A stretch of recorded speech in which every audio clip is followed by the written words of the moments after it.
अस्सलाम वालेकुम नाजरीन, एक नए व्लॉग के साथ आपकी खिदमत में हाजिर है। मेरे साथ मौजूद हैं सोहेल रशीद साहब। और आज नाजरीन हमारे पास 3 अहम ख़बरें हैं जो आपके साथ शेयर करेंगे। सबसे पहले और सबसे इम्पॉर्टेंट जो न्यूज़ है वो है पाकिस्तान तहरीक इंसाफ से मुतालिक, जहाँ पर अब बताया जा रहा है कि पाकिस्तान तहरीक इंसाफ ने अपने कारकुनान की वफ़ादारियों को बरकरार रखने के लिए अब एक नई हिकमत अमली अपनाई है और जल्द ही इस पर अमल भी हो जाएगा। अडयाला जेल के बाहर एक बड़ा इकट्ठ होगा और उस इकट्ठ के दौरान बताया यह जा रहा है कि पाकिस्तान तहरीक इंसाफ के जो मुंतखब अरकान असम्बली हैं कौमी और सूबाई, उनसे हल्फ लिया जाएगा बाकायदा तौर पर। और ये भी कहा गया है, जो ज़राए हैं वो ये बता रहे हैं कि एक स्टाम्प पेपर के ऊपर सोहेल रशीद साहब हल्फ उठाया जाएगा, लिया जाएगा। आपको क्या लगता है, ये हिकमत अमली पाकिस्तान तहरीक इंसाफ की कामयाब होगी? बहुत शुक्रिया जी। सबसे पहले तो हिकमत अमली से पहले आप थोड़ा सा इसको ना एनालाइज कर लेते हैं। तहरीक इंसाफ के लिए चीज़ें नैरो डाउन होती उस जगह पे पहुंच गई हैं कि जहां उन्होंने रियलाइज़ कर लिया है कि अब लीगल कॉन्सिक्वेंसेस कोई भी नहीं होने वाले हमसे। अगर कोई छूट के चला जाता है साथ से तो ठीक है, हमारा साथ कोई छोड़ जाता है, वोट पार्टी पॉलिसी के खिलाफ कर देता है तो लीगल कॉन्सिक्वेंसेस कोई नहीं बचे, पार्टी हमारी पार्लियामेंट में एग्जिस्ट नहीं कर दी। तो अब वो मॉरल के ऊपर चले गए हैं कि कम अज़ कम मॉरली इनको आखिरी अरबे के तौर पर बाउंड करें कि अब आप कसम उठाएँ कि आप पार्टी के साथ ही रहेंगे। तो बात कसम पे आ गई है। वो जो एक पार्लियामान के अंदर तरीक़ाकार था वो ज़ाहिर है उनके कंट्रोल में नहीं रहा। उनके साथ हालात ऐसे हुए कि पार्टी अब इस नैज पे पहुंची है कि अडयाला के बाहर जाके आखिरी कसम खाने की बात आ गई है कि जो वफादार होगा वो पार्टी के साथ रहेगा, जो नहीं होगा तो वो वोट इधर उधर दे देगा। अब सेनेट के इलेक्शन में मसला ये होता है कि जी ओपन वोटिंग नहीं होती और उसमें हॉर्स ट्रेडिंग बड़ी हद तक होती है। उसमें अगर आपकी पार्टी का कोई पक्का बंदा भी है तो उस पर भी फ्लोर क्रॉसिंग अब तब लगाएंगे जब पता चलेगा कि उसने पार्टी पॉलिसी पे वोट नहीं दिया। तो इसलिए ये हल्फ लेना उनको ज़रूरी लगा और अडयाला का मुकाम इसलिए तयन किया गया कि आप करीब उधर खड़े होकर कि इमरान खान से वफ़ादारी का आप एक हल्फ उठाएं। लेकिन ये हल्फ जो है जितने लोग जाके उठाएंगे, पहले तो ये देखना है कि कितने लोग पहुँचे, नंबर उधर से ही पता चल जाएगा। उसके बाद वोट में लोगों ने पूरा वोट दिया या नहीं फिर भी पता चल जाएगा। अब किसने नहीं दिया उसके बावजूद नहीं पता चलेगा, तो जिसने नहीं दिया होगा उसका और अल्लाह के दरमियान का मामला रह जाएगा कि कल तुझे फिर अल्लाह पूछ लेगा।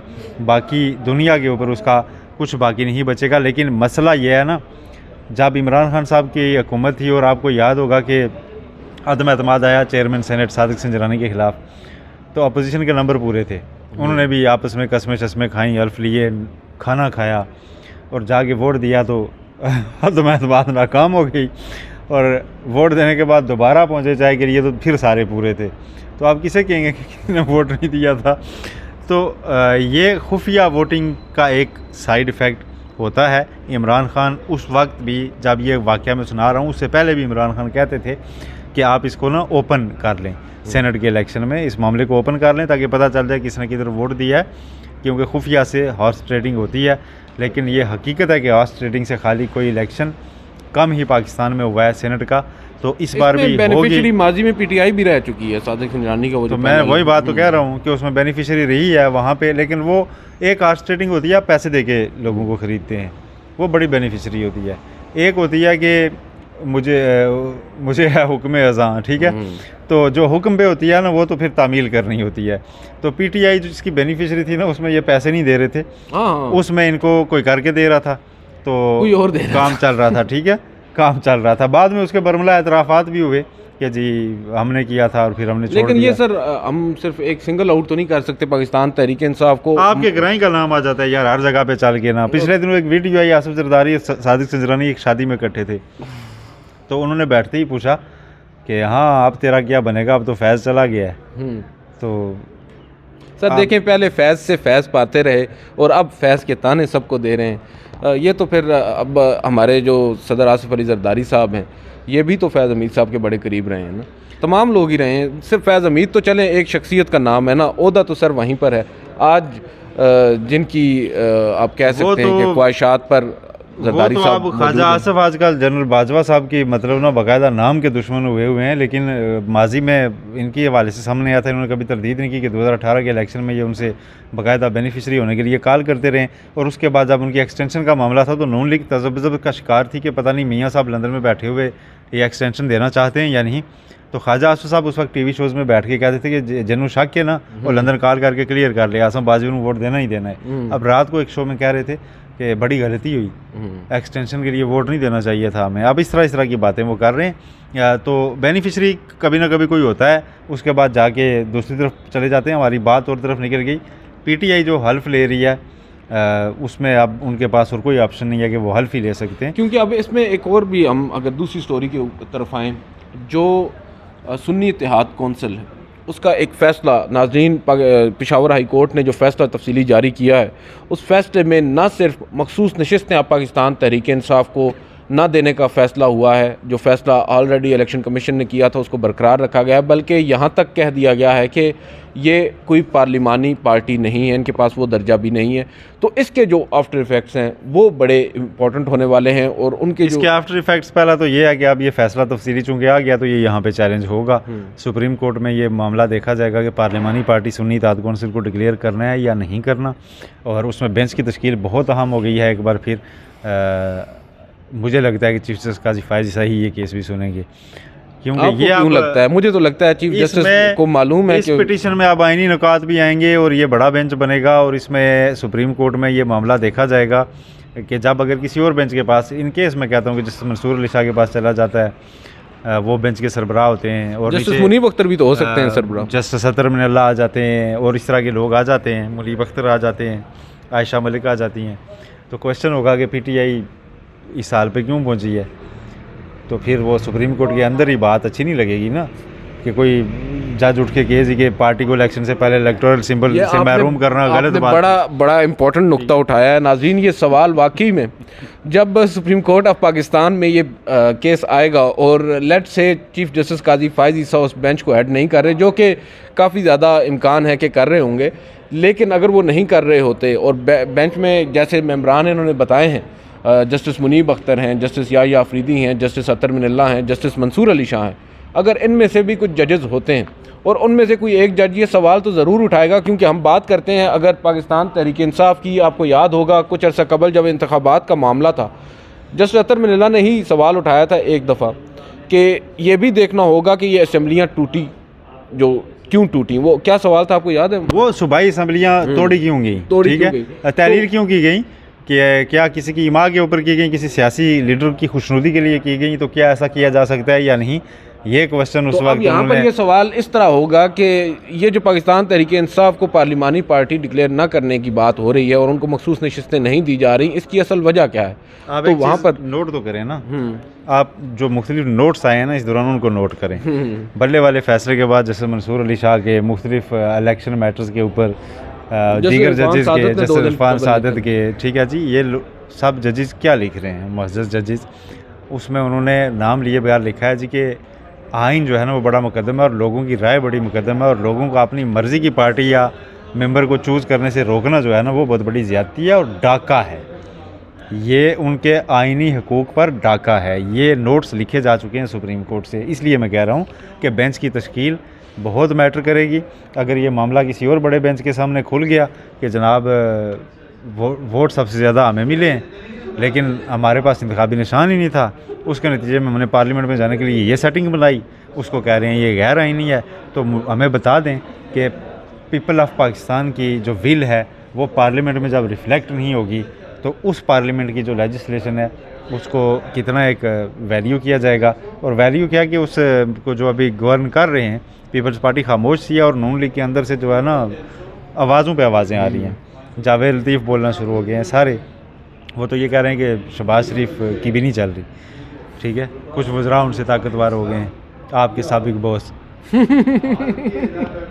मोहसिन नकवी साहब ने आपको हायर किया था, देखें वो टैलेंट की मैं ये दाद देता हूँ, टैलेंट वो जो है ना मेरिट पे लाते हैं। बिल्कुल ठीक है, मैं उम्मीद करता हूँ नहीं वो भी मेरिट में ही है। हाँ, अभी बात हो रही थी ऑन लाइटर नोट के मुमकिन तौर पर उनको अबूरी तौर पर कुछ अरसे के लिए जो एचिसन की प्रिंसिपल की सीट है उस पर भी लगा दिया जाए। काफ़ी सीटें खाली हैं मुल्क में, जिस तरह कई इदारों में जो है ना कई ऐसे इदारे थे मुल्क में जिनमें तैनाती नहीं कभी हुई थी, तो अभी उन्हें पता चला कि कुछ नयाब अफसरान जो पिछले 4-5 साल बड़े अफसर बने हुए थे ना उन सारों को उनमें मुंतकिल किया जा रहा है।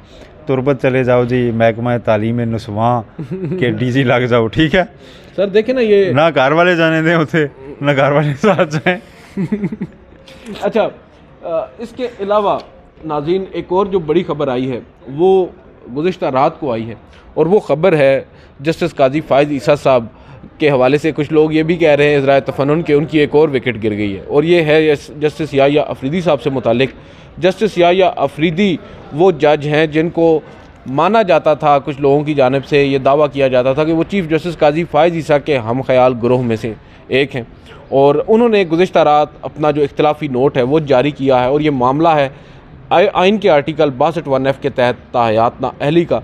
और उन्होंने इख्तिलाफ़ किया था, आपको याद होगा, काजी फ़ाइज़ ईसा साहब से, और उन्होंने कहा था कि जस्टिस उमर अता बंदयाल का फ़ैसला दुरुस्त था जो उन्होंने नाअहली का दिया था।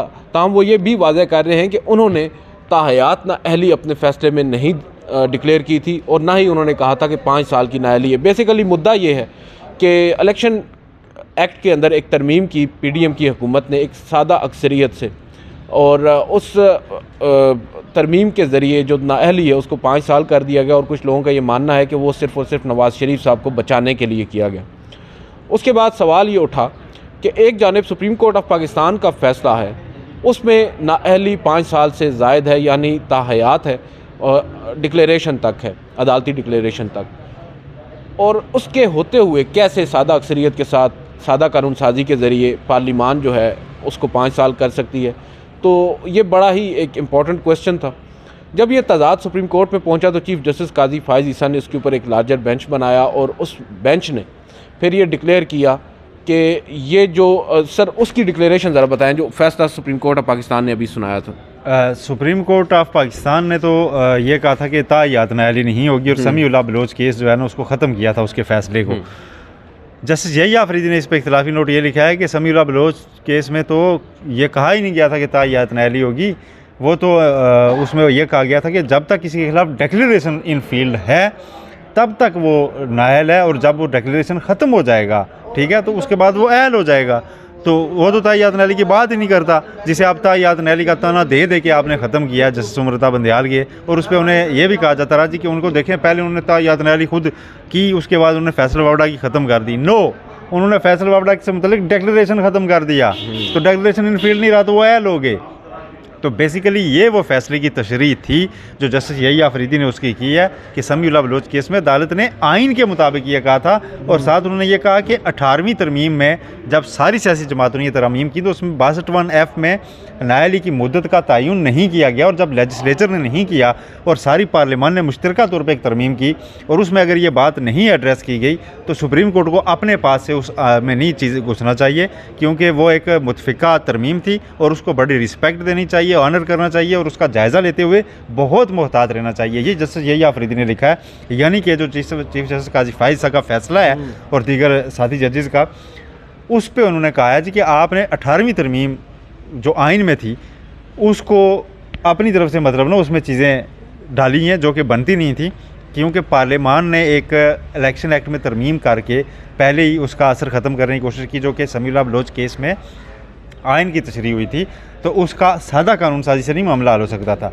पार्लियामेंट इसमें आइनी तरमीम से ही नाअहली की मुद्दत का तयन कर सकती थी, इसलिए समीउल्लाह बलोच केस का फ़ैसला ही ठीक था। और 5 साल तक जो महदूद किया गया है सादा कानून साजी से इलेक्शन एक्ट में तरमीम से, और सुप्रीम कोर्ट का जो फ़ैसला है वो गलत है। ये जस्टिस याह्या अफरीदी ने, जो कि माजी में कहा जाता था कि ये एंटी बंदयाल ग्रुप में शामिल हैं। अच्छा, जब ये कहा जाता था ना कि एंटी बंदयाल ग्रुप में शामिल हैं, तो मेरी एक दफ़ा जस्टिस बंदयाल साहब से मुलाकात हुई थी, तो उन्होंने भी उस वक्त इनकी काफ़ी तारीफ़ की थी जस्टिस याह्या अफरीदी की। उन्होंने कहा था कि बड़े काबिल जज हैं और इंडिपेंडेंट माइंड रखते हैं, राय उनकी बेशक मुख्तलिफ हो सकती है मगर किसी धड़े का वो हिस्सा नहीं है, और अब साबित हो रहा है वक्त के साथ साथ कि वो वाकई किसी धड़े का हिस्सा नहीं है।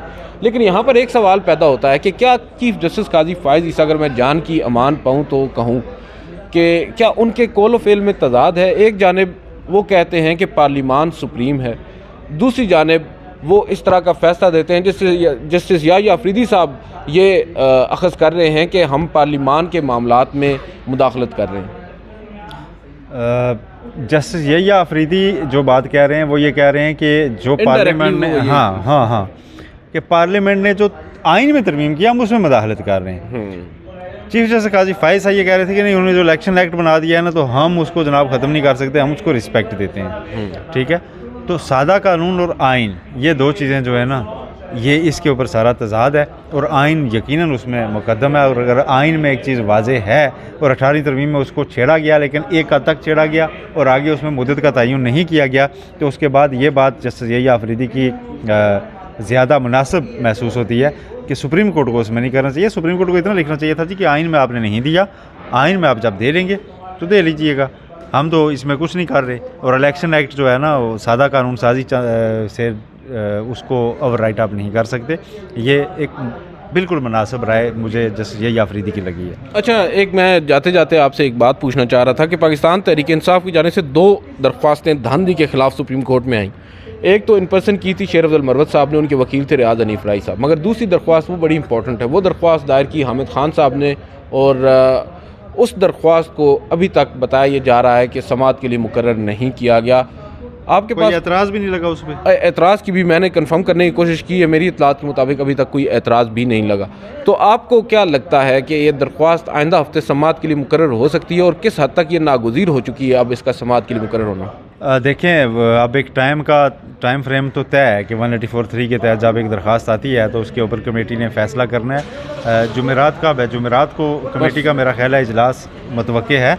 और उसमें मुझे मेरी जहाँ तक अंडरस्टैंडिंग है ना सर, एक इजलास गुज़िश्ता हफ्ते हो चुका है जिसके अभी तक मिनट्स ऑफ द मीटिंग जारी नहीं किए गए। मुमकिन तौर पर उस इजलास के अंदर भी ये मामला ज़ेर गौर आया होगा। अगर ये नहीं भी आया तो कम से कम जो फ़ौजी अदालतों का बेंच तश्कील दिया गया है, मैं तो उस पर नज़रें जमाए बैठा हूँ, देख रहा हूँ कि उसके मिनट्स ऑफ द मीटिंग आए तो मुझे पता चले कि जस्टिस मुनीब अख्तर ने उसमें क्या राय दी है।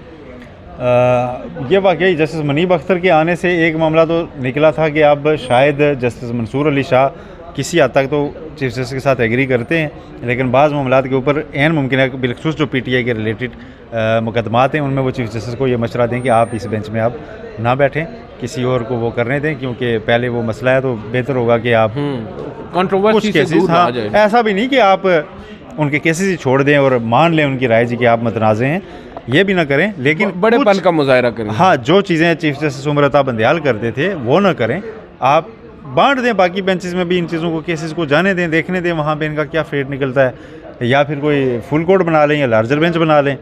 और बड़ा वैसे करीबी मामला होगा कि अगर फुल कोर्ट बना के बल्ले वाली जजमेंट को रिव्यू कर लिया जाए। आपको लगता है ये हो सकता है?